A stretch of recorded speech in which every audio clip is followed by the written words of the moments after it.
Hello everyone and welcome back to another video from Wake&Tech. In this video, I'm going to show you how to change your email address on Krisp AI. So let's get started right away. First of all, open up your web browser and then in the address bar type in krisp.ai and press enter. You will now be taken into the official Krisp AI website. Now if you haven't logged into your account already, click on the sign in button at the top right corner and proceed forward with your credentials.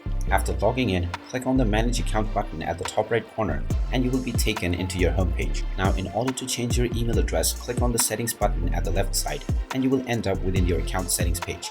Underneath your profile, you will see the change email button. Go ahead and click on it and you will be asked to verify your identity. Click on the send link button and you will be asked to check your inbox.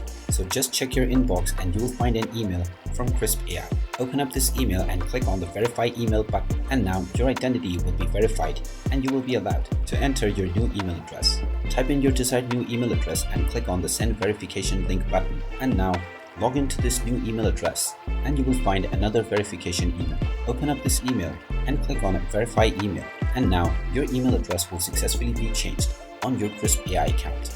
You can click on the back to account option to get back into using the Krisp AI application. And there you have it. That is how easy it is to change your email address on Krisp AI. If you find this video helpful, make sure you hit that like button and subscribe to our channel if you haven't done so already. Also ring that notification bell to never miss another update from us. Thank you for watching and I will see you again in the next video.